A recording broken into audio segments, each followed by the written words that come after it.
This recording is protected by copyright. No part may be reproduced without the prior permission of the University of South Australia. I reckon we'll make a start, shall we?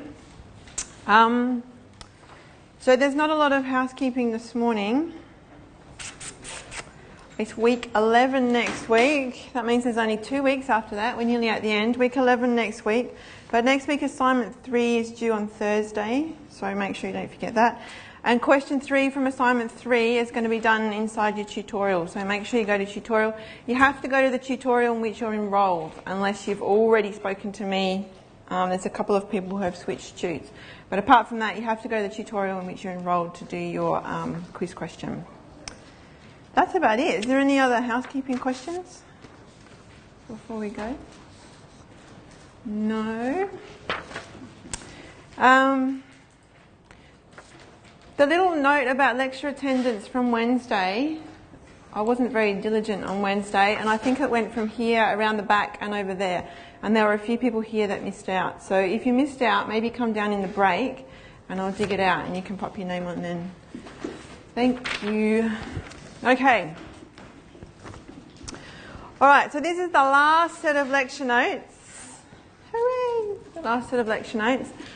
It's got 2 topics in it. It's got applications of integration, which is going to take us, I think, 3 lectures. 1, 2, 3. 3 or maybe 4. And then the last section is second order ODEs, which is a nice, easy section to finish with. This one, however, the application of integration is one that most people find the hardest in the course. So I strongly suggest you listen up as hard as you can. And concentrate and ask questions. Ask questions as soon as you get a problem and we'll talk about it straight away.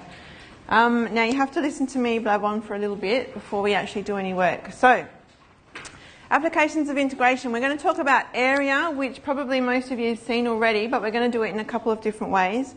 We're going to talk about volume, that comes first actually. Then we're going to talk about moments of inertia and centres of mass at the end. Okay?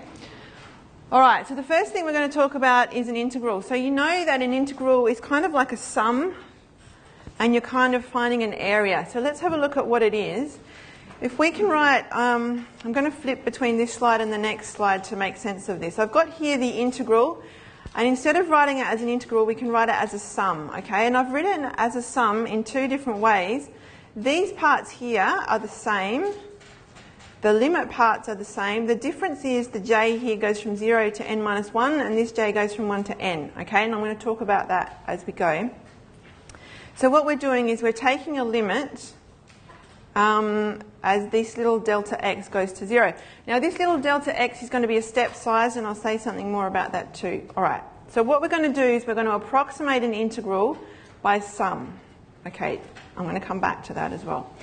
Alright, so here is a picture. This curve here, it's kind of not as nice as I hoped. Alright, this curve here is the same as this curve here, and I'm going to find the area under the curve in 2 different ways, alright? Look at this left-hand one. If I want to find the area under the curve, I can approximate that area, if I don't know how to do integration, I can approximate that area by drawing a bunch of little rectangles and adding up the area of all the little rectangles, okay? Now, if I'm going to draw a little rectangle, I can choose the height of the rectangle, right? In this picture here, I've chosen the height of the rectangle to be the height of the curve at the right-hand end of the rectangle. So you can see this little first rectangle here. The height of the rectangle I've chosen to be the height of the curve at that right-hand end, right? Now, if I look at the area of this little rectangle here, well, it's the area of a rectangle is base times height, right?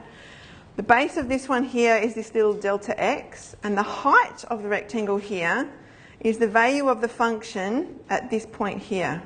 Can you guys see that nicely? This point here where the little hand is pointing, and that point there is x plus delta x, right? Here, the function evaluated at x, a plus delta x, a plus delta x. Alright, the area of the next triangle, well, the base is delta x, and the height of that rectangle is the height at this side, which is a plus 2 delta x's. Alright, now if we have a look on the previous page, this is a. Now if j is equal to 1, it's a plus delta x. If j is equal to 2, it's a plus 2 delta x, all right? So this is going to give me the volume under that curve if I take the right-hand end, okay, as the approximate height of this little rectangle. Now if I do that, you can see here, I'm counting in these little triangles up here as well, right? So this is going to be an overestimation of the area under this curve. Now the smaller I make this delta x's, right, the smaller these little triangles become and the better estimation I've got. Okay, so the smaller I make these delta x's, the better I'm going to go. So this is going to be an overestimation of the area under the curve, and if I make the delta x's smaller and smaller and smaller and smaller until they're infinitesimally small and they approach 0, then I'm going to get the integral. Okay, now that's called an upper Riemann sum, and it's an upper Riemann sum because you get an over approximation of the area. Okay. All right, let's have a look at the next one. So this time, instead of choosing the right-hand end, I'm choosing the left-hand end, right? So you can see that the height of this rectangle is going to be the value of the function at a. The height of the second rectangle is going to be the value of the function at a plus delta x. Did I say triangle or rectangle? Rectangle. So now we're going to start at j is equal to 0. If I put j is equal to 0, I get the function evaluated at a. The next one is j equals 1, and I get the function evaluated at a plus delta x, right? And you can see from the picture, whoops, that this one's going to be an underestimation of the area under the curve, right? Because I've got these little triangles that this time I'm not counting. And so this one is called a lower Riemann sum because it's an underestimation, a lower Riemann sum. And the estimation is going to get better and better as those delta x's get smaller, okay?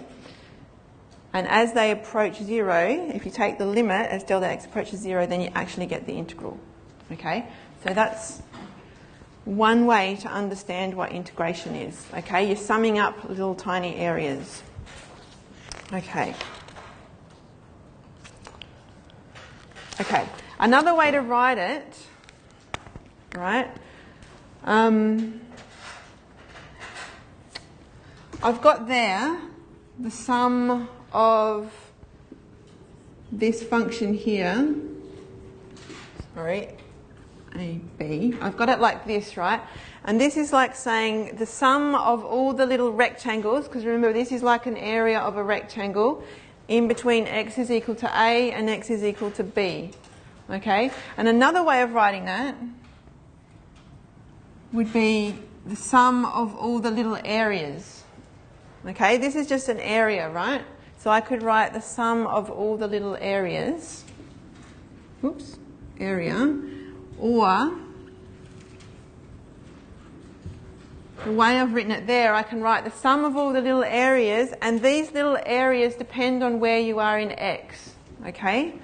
So the sum, think of the integral sign as a sum of all the little areas, and these little areas depend on where you are in x, okay? This little area is smaller than this little area, so the little areas depend on where you are in x, okay? Is that what I wanted to say? Okay, that's it. All right, anyone want to ask any questions so far? No? All right, this page I'm not going to pay too much attention to. This page is just talking about how these little triangles on top and the little triangles under the bottom here actually don't matter because they're second order infinitesimals, but I really don't want to talk about that too much. Okay, this way of looking at an integral is paramount importance in describing the real world in science and engineering. Okay, so we do this kind of thing all the time. So think about an integral as a sum sometimes. All right, now we're going to talk about volumes. All right, I've got a picture of volume there. Suppose we divide a real three-dimensional body into an infinitesimal volume elements, little volume as a function of r shown in the figure below. All right, let's kind of deconstruct this. We're going to divide this three-dimensional body into infinitesimal volume elements. Infinitesimal volume, infinitesimal just means tiny, tiny, small, in the same as infinity means giant, large, okay? So infinitesimally small volume elements. These are little volumes. Think of the D as saying little volumes. And each little volume has a position associated with it, and you can call that at position vector r, okay? So here's my little volume at position vector r. If I move this r to another spot, I'm going to get another little volume. Okay, now in the same way as when we calculated area by using rectangles, when we do volume we can calculate it using rectangular prisms. Okay, so that's what I'm doing here. Now if I look at this little rectangular prism, if you're looking in Cartesian coordinates, so Cartesian coordinates just means x, y and z, not polar coordinates or anything like that. Okay, this little volume here would have size dx, dy, dz. Okay, it's a rectangular prism. So if I get a little rectangular prism, to find the volume I just have to do the base times the height times the depth. Right? And if I'm taking little steps in each direction, I can think of that as a little x, a little y, a little z, and I can multiply them all together. Okay? So this little volume that's in this little picture here could have volume dx, dy, dz. Okay?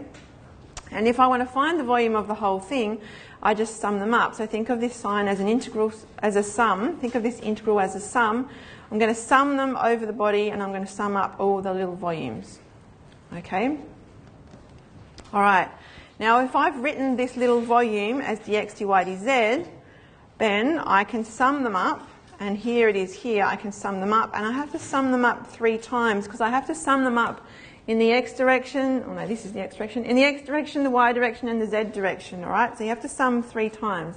Now this thing here kind of looks straightforward, but it's a 3-dimensional integral and they're not as easy as they look, even if it does look easy. You have to add it up in 3 directions, and we don't do it in this course, okay? You got to start doing 2-dimensional integrals, I think, in engineering modelling, but not here, and not 3-dimensional ones. Okay. So if we're not going to add it up in 3 directions, this is adding it up in 3 directions, let's figure it out. We can only do single integrals in this course. Let's figure out how to add it up in 1 direction, right?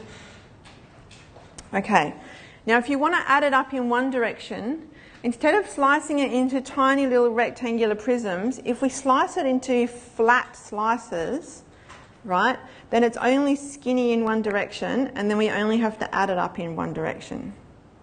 Okay, does that make sense? So if we get this box that we're trying to find the volume of, and if we slice it like this, right, now we've got a shape, which in this case is a rectangle, and it's only skinny in 1 direction, so we only have to add it up in 1 direction. And you can think of a bunch of little rectangles kind of on top of each other, and you just have to add them all up. Okay? All right. Now, if we do that, if we want to add all these little rectangles up, what we need to know is we need to know the volume of each of these little rectangle flat sheets, right? Now, the volume of one of these things is going to be the cross-sectional area times by the height, right? That's pretty straightforward. Cross-sectional area times by the height. So now, one of these little volumes is the cross-sectional area times the height. The height is dz because I've cut it little and skinny in the z direction. Okay, now let's have a look at these z's in brackets. Think about, this is a rectangular, this is a box, right, that we're trying to find the volume of. So every time you slice this, that cross-sectional area is going to be the same, okay? But imagine if it was a ball and we sliced it like that. Right, each time you take a slice, the area is going to be different. If you have a ball like this, when I take a slice at the bottom, it's going to be like a little circle. When I take a slice in the middle, it's going to be a big circle. When I take a slice at the top, it's going to be a little circle.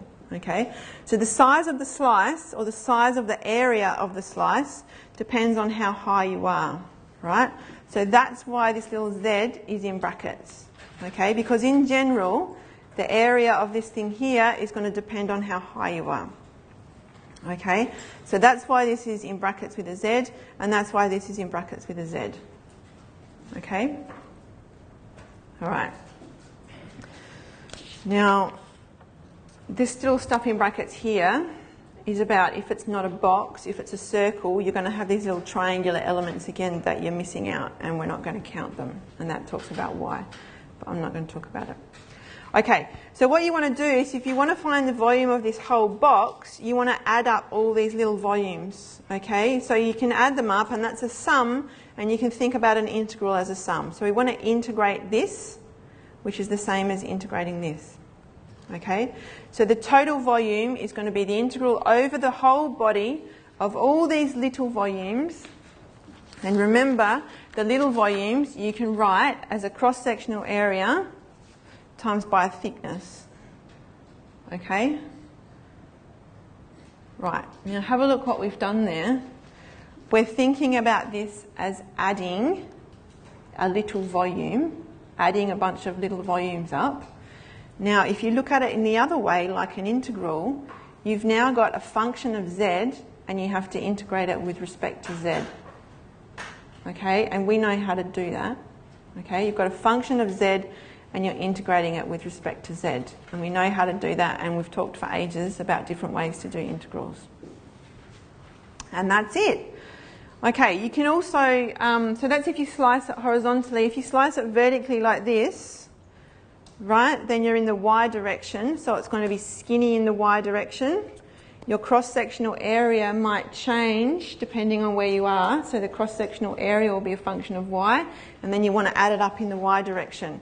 So that's this one here, right? If you're in the x direction, if you slice it vertically but in the x direction like this, right, you've got a bunch of flat things adding together. The cross-sectional area will depend on where you are in the z-axis. So you've got a as a function of x. Did I say z? I meant x. Cross-sectional area depends on where you are in this direction, right? And so you can add them all up, and that's the same as integrating with respect to x. Okay, so that's this one here. All right, so you can choose it in any direction you want to. And the way you choose it will be the way that it's easiest to write this area. So this little area will be easier in one way than the others. So that's the way you choose. All right, does anyone want to ask any questions? Not so far. Okay. All right, here's an example. And this is the example that's on the other page. So we know what the answer should be, right? If we're calculating the area of a box, the volume of a box, it should be A times B times C, right? And that's the answer we get. But let's just do it by integration and see what we get. Okay? All right. If we slice it horizontally, right, the cross-sectional area here, or the shape, let's think about the shape first. The shape is a rectangle, right? The area of a rectangle is going to be this distance times this distance, which is A times B. Okay? Now in this case, because it's just a box, you have to think about what the cross-sectional area is at all these different slices, and at all these different slices it's going to be the same area.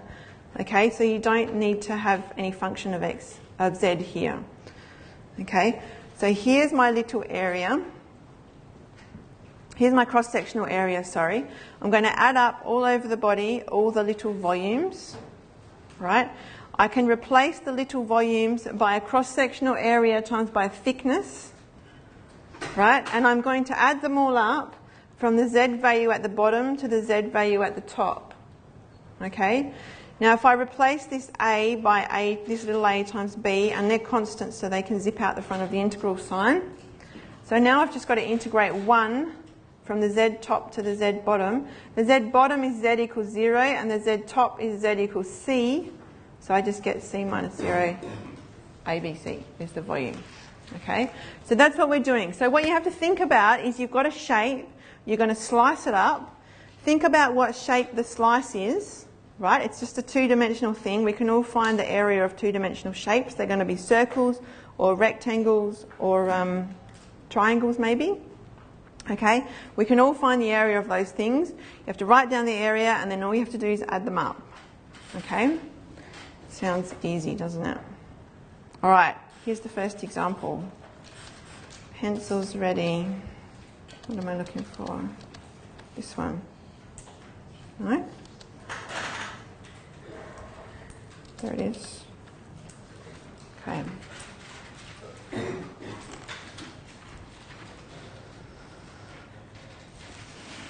Okay, find the volume of a hemispherical body with radius A with flat surface in the xy plane. Okay, now we know the answer to this. If you've got a whole sphere, it's going to be 4/3 pi r cubed, right? If you've got a half a sphere, we should get 2/3 pi r cubed, right? So we know the answer. But think about this. If that sphere was slightly lower than halfway, right, all of a sudden we don't know the answer. So that's when you're going to have to start using integration. Okay?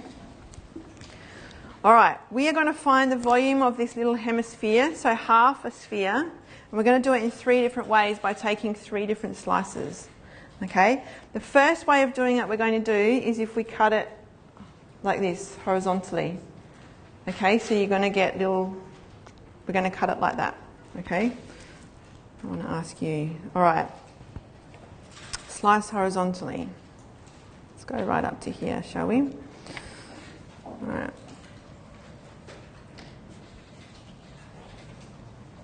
I'm going to slice this thing horizontally. If I have a half a sphere sitting on the table and I got my knife and I sliced it like this, what shape would the slices be? Circles. Beautiful. Circles. Okay, now we all know how to find the area of a circle, so this is going to be easy. When we calculate the volume, right, we're going to integrate.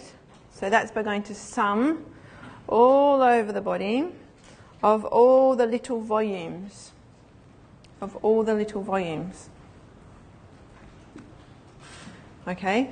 Now these little volumes are going to be... Wait a minute.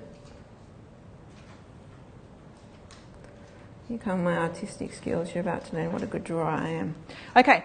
These are the little shapes we're going to get, right? They're going to have a height of dz because we're cutting them skinny in the z direction. Okay, little slices like this. They're going to have a radius, well, I don't know what the radius is, but that's called an r to start with. Okay, and we're going to add them up. Now these little discs are going to change in size depending on whether you're at the bottom of the hemisphere or at the top of the hemisphere, right? At the bottom they're going to be big ones, and at the top they're going to be little ones. Okay, so their area is going to depend on the height, and that means their volume is going to depend on the height. So we know that we're going to be doing an integral with respect to z. Okay, right. Now over here, we have to work out what this little dvz is. Okay, so this is the little volume of one of these little discs. Okay, so it's going to be the cross-sectional area times by the thickness. All right, what's the cross-sectional area of a circle? It's pi r squared, right? Everyone knows. Pi r squared dz. Okay, so far so good. Now, here's the tricky bit in all of these problems. We're going to integrate with respect to z. The radius of these little discs depends on z. All right, pi is a constant, that's fine. This little radius depends on z, so we better write this, instead of using r, we better write it in terms of z. Okay? So we need some way to connect the radius of each of these circles depending on the height that you're at. Can somebody tell me, there's a lolly at stake, can somebody tell me how can we connect this r and this z? Oh, beautiful. That was quick. Pythagoras, okay? Pythagoras, our good friend and dictator. All right, Pythagoras here. So if I write down Pythagoras for this, a squared is equal to r squared plus z squared. Okay, now if I think about it, what I really want here is r squared. So if I rearrange this, I can do that. Not r squared, a squared, sorry. A squared takes z squared.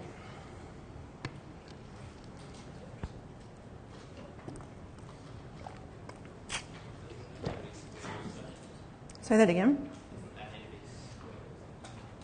Yeah, no, because it's squared. Otherwise we'd have the square root and then square it, right? Yep. Okay.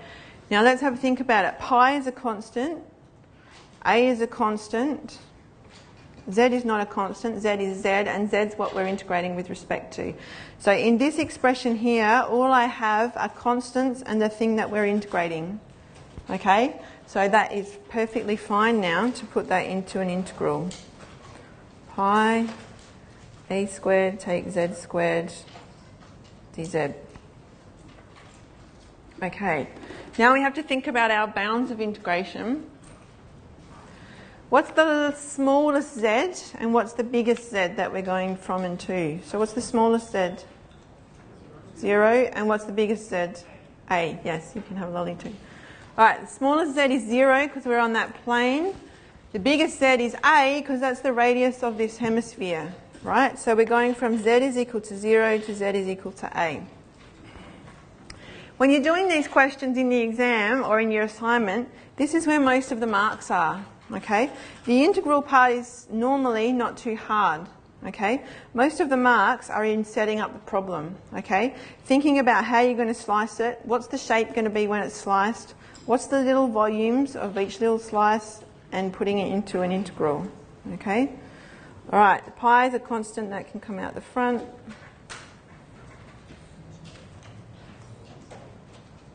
Whoops, cubed. A. Okay, easy peasy, right?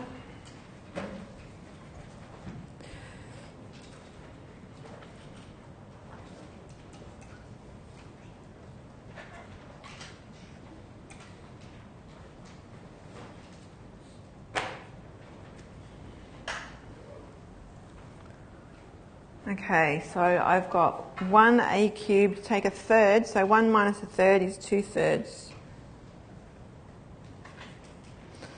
Okay, now this is exactly what we thought we would get because the volume of a sphere is pi, 4/3 pi r cubed, right? So we want half of that, 2/3 pi r cubed.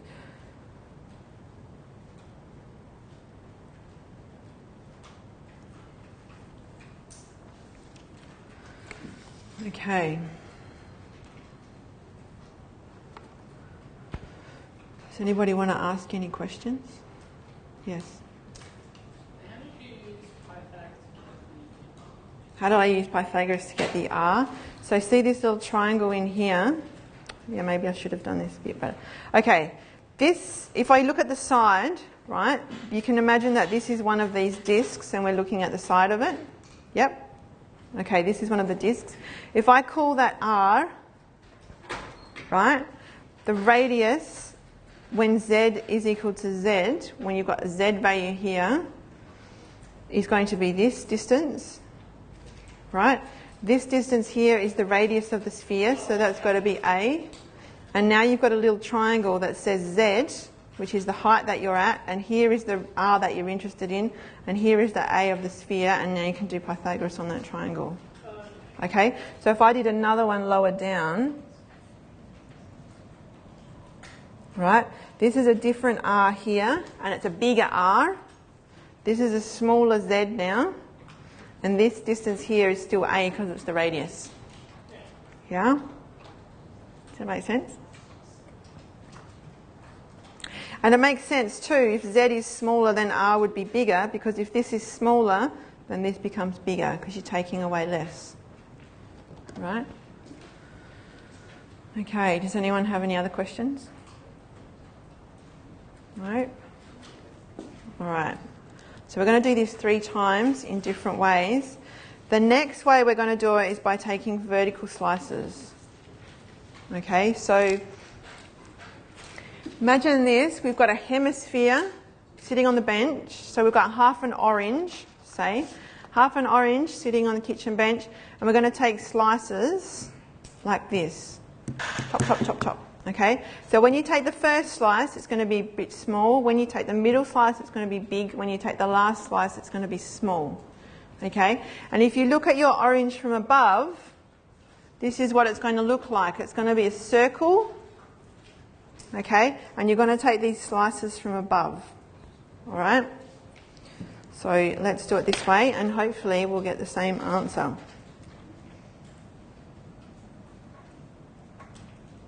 Slice vertically. Okay, if we have half an orange on the breadboard and we take vertical slices out of it, what shape are going to be the little slices? What shape are the little slices going to be? Half circles, exactly. They're going to be half circles. Okay, in this part of the course, you have to draw pictures. No, you don't have to draw pictures. If you want to get it right and you want it to be easier, then you should draw pictures. Okay, if you don't draw pictures, you're going to be doing it all in your head and it's too tricky. So if we look at the side view here, this is a little eye, little beady eye looking at the side. Well, you can have a lolly too, Mark. They're going to be this shape here. Okay? Going to be this shape here. Now, if I think about it, this distance, this is the z-axis going up into the air. Right? This distance here, the size of these things is always going to change, right? This is always going to be, this is going to be r. And this r here is the same as this r here. Right? Think about it, because if I take a slice here, right, the radius that goes from the middle there to out there is going to be the same as the radius that's on the breadboard going out in that direction. Okay, so this radius here is the same as this radius here, and we're going to just have to figure it out when we get there. All right, so these little slices, let's think about what their little volume is. We'll fill that in a minute. These little slices, they have a cross-sectional shape of a half a circle. So what's the area of a half a circle? Mark, you can earn your lolly. What's the area of a half a circle?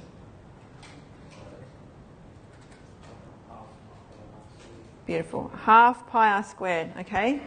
So pi r squared is the area of the whole circle, and we've got a half a circle, so it's a half pi r squared. And their thickness, if I look here, the thickness of a slice is going to be dx. Okay? That means that this should be a function of x, because I'm going to integrate in the x direction. And if you think about it, if I slice these things, their area, their volume is going to depend on whether you were the first slice or the middle slice or the last slice. Okay, so it depends on x. All right, 1/2, that can stay. Pi can stay because they're just constants.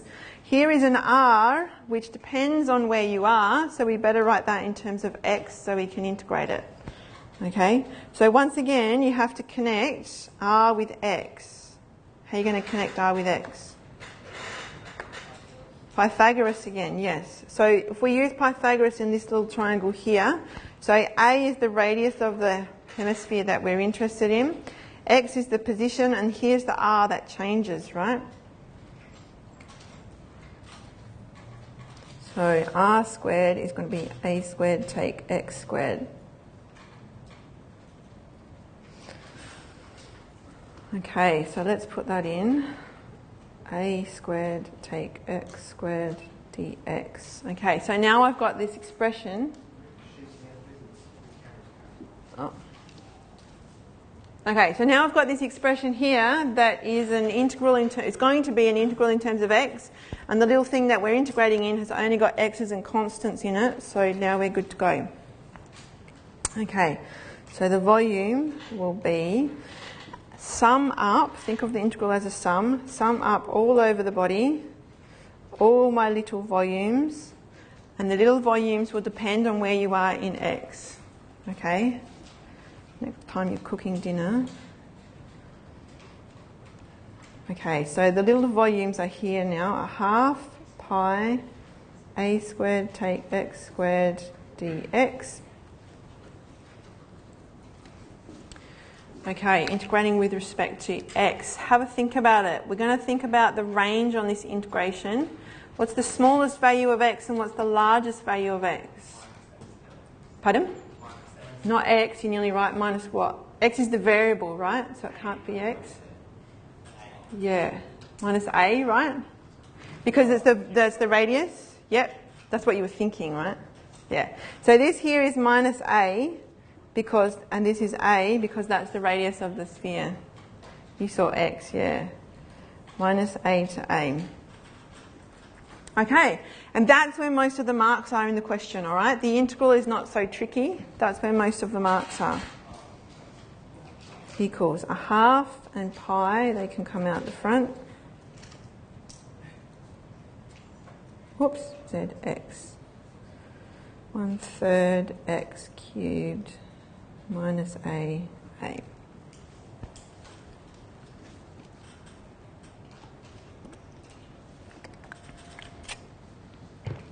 Alright. So this gives us a cubed minus 1/3 a cubed. If I put minus, now I've got minus because this is the second term, and if I put minus a in there, I'll get minus a cubed. So that's plus a cubed. Now I've got a minus because it's the second term, and a minus because of that, and then I've got 3 minuses here, so that makes another minus.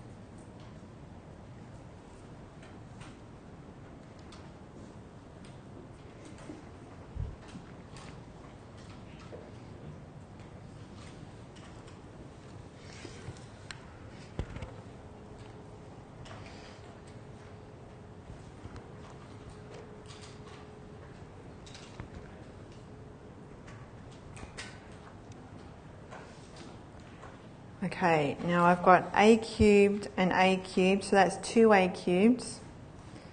Minus 1/3 minus 1/3, so 2 minus 2/3 is 4/3. 4/3a cubed, and that's exactly what we wanted, right? 2 pi a cubed over 3. Oops, sorry. These examples are too long and they can't fit on.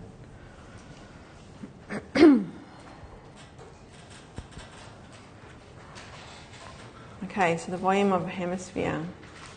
We did it 2 different ways. Does anyone have any questions about that one? Yes, Kevin.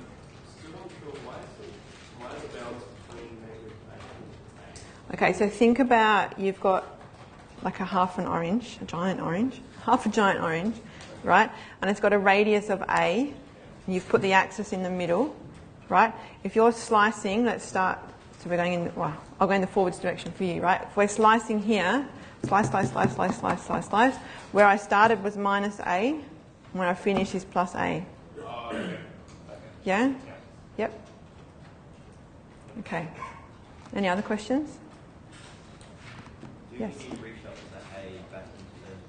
Say that again. Do we need to put a back in terms of r? Back in terms of r. No, you want it in terms of a because the question said it was a hemisphere of radius a. So that's what you want your answer in terms of, right? And if I said to you, what's the volume of a sphere of radius a, you would say pi, 4/3 pi a cubed, right? So the answer has to be in a. So r is just kind of a variable that we're using to get where we want. It's not in the question, it's not in the answer. We're kind of just using it and ditching it aside. Very unnicely. All right. Does anyone have any other questions? No? What time is it? I said we'd do it 3 ways. We've got 1 to go. Oops.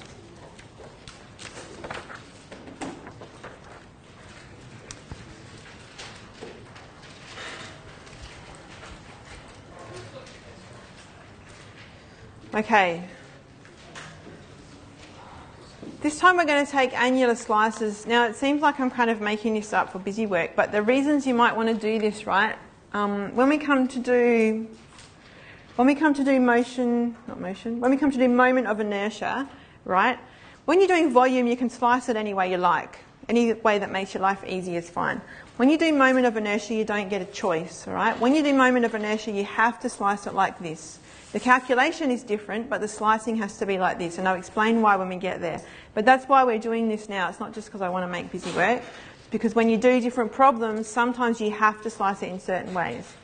This time we've got a choice, but we're going to do it so that we can practice them.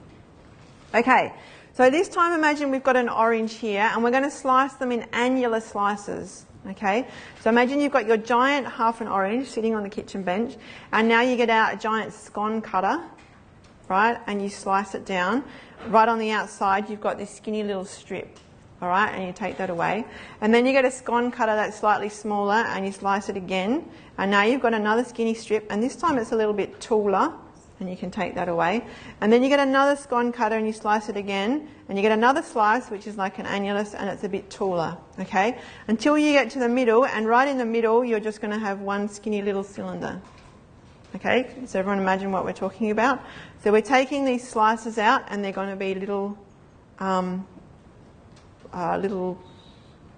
like hollow cylinders, okay? All right, that's what we're going to do. So this is the picture from above, and here is one of the slices that we're going to take up and take away, and we want to find out what the volume of this little slice is, okay?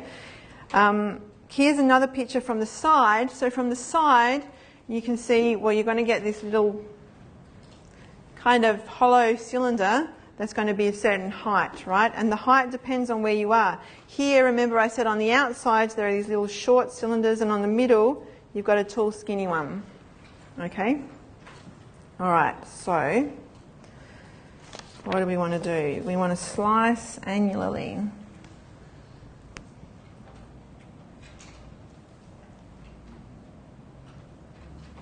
Slice annularly, that's the question. It's a bit of a narrow slice, isn't it? And if we do that, we're going to get cylinders. Okay, so let's draw one of our cylinders.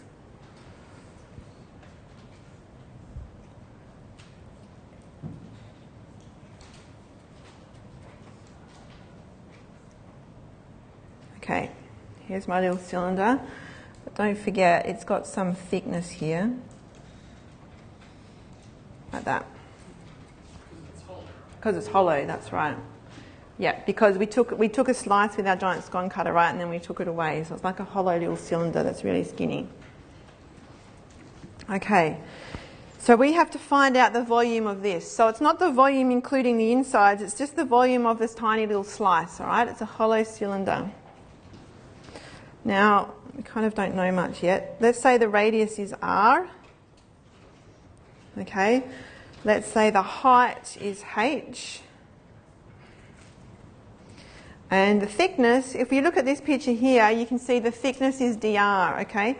The part that's skinny is the part that gets the dr, because d kind of means skinny or little. So skinny in the r direction, it's skinny in the radial direction, it's a little skinny slice, all right? Okay, we have to find the volume of this thing. Does anyone have any ideas? Yeah, so you could do the outside circle minus the inside circle times by the height. Yep, that would be one way, but that kind of misses out the dr part.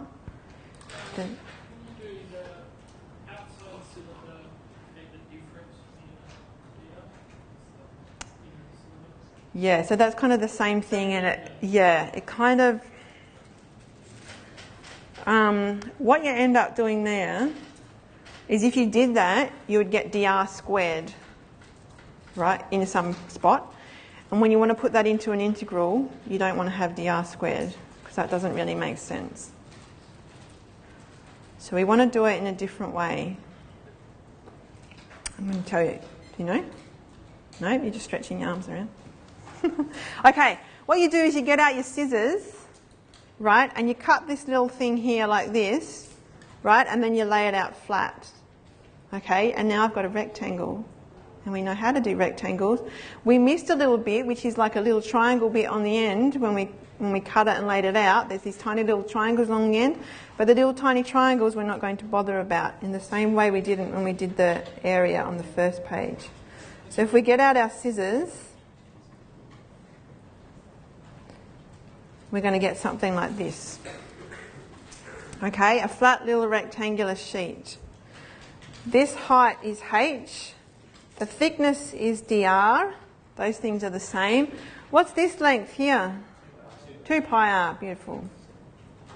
Someone said it awfully quickly. 2 pi r. Okay. So now we want to do the volume of this thing, and the volume of this thing is all of a sudden really easy, right?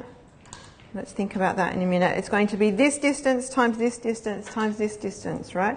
2 pi r h dr. Now this dr tells us it's skinny in the radial direction. That's the way we're going to integrate. So we're going to have an r there. The little volume of each of these things depends on where you are radially, and that makes sense, right? The big ones have a large radius and a different volume to the small ones that have a small radius. Okay, 2 is a constant, that's fine. Pi is a constant, that's fine. R is not a constant, but we're integrating with respect to R, so that can stay.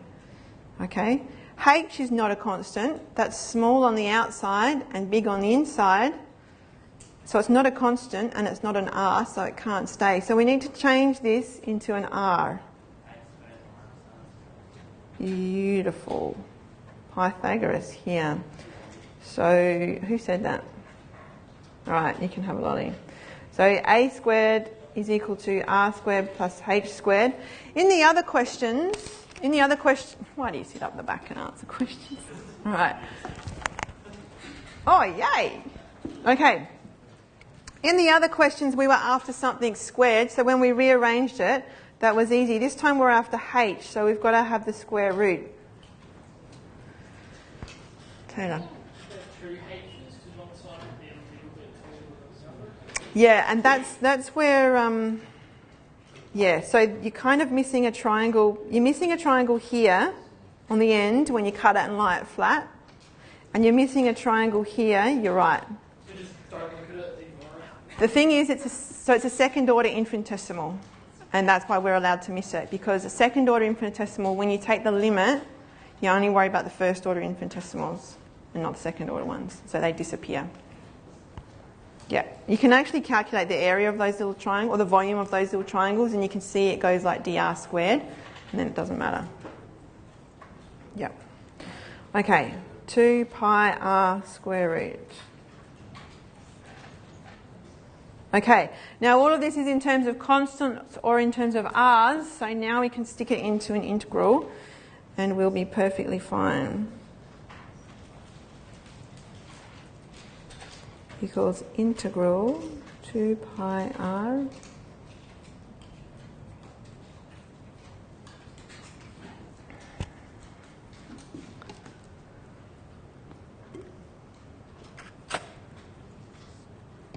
Okay, so now we need to think about the bounds. So we're integrating in terms of r, so we're thinking about the radius. What's the smallest radius annulus and the largest radius annulus? 0 and a. You've had a lot today, haven't you? Yeah, 0 and a, right? So the smallest one in the, not the smallest, but the smallest radius one is in the middle. That's going to be a tall, skinny one. That's got radius of 0, right? That'll do your head in. The largest one has got a radius of a, okay? So we're going to go from r is equal to 0 to r is equal to a. And now we're done, okay? Now it's, well, this one's kind of easy. This one's trickier than the others. This one we can't integrate straight away. How are we going to integrate that one? Pardon? By magic. Waving our magic wand. Maybe. If you're not a magician, if you're a mathematician, how are you going to integrate it? Easier. Think down the list. What's the first thing? Just do it. The second thing is what? No, before that. U substitution. Can we do a U substitution? Yay, we can, because look, here's a function, a squared take r squared, and here's its derivative, r. The constants are all wrong, but we can sort that out. Okay, so here's a function and here's its derivative. Alright, so U substitution. Let U be equal to a squared take r squared. Du equals minus 2r dr. R dr.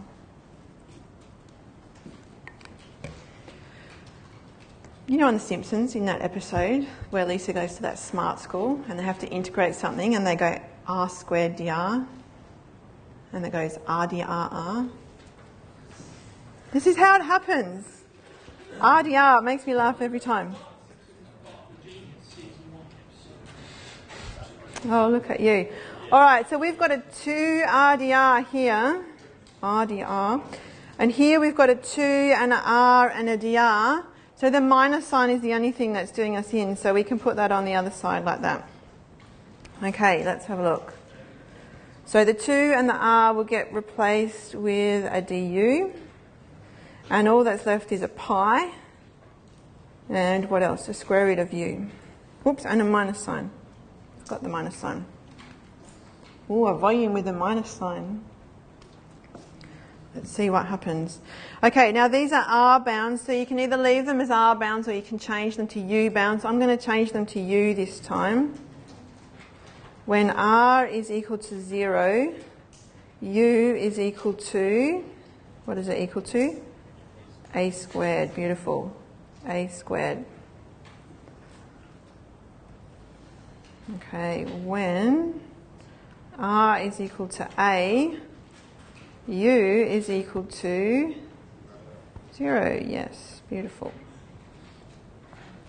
Okay, now have a look at that integral. That looks a bit funny because we're going not from 0 to something, but from something to 0.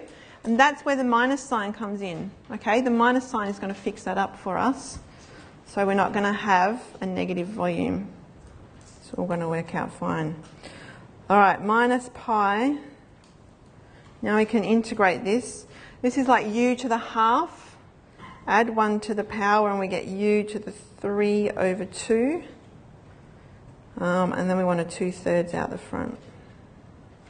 And then we're going to go from a squared to 0. We're going to go a bit past, but I'll still give you 10 minutes break. Don't panic. Equals minus pi. Okay, 2 over 3 times 0. That one doesn't count. Minus 2 over 3 times by a squared to 3 over 2.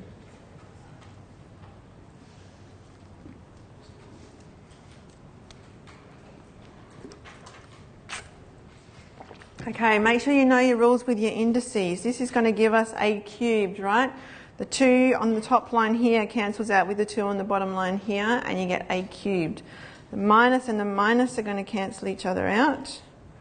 What do we get? We get 2 over 3 pi a cubed. Hurrah!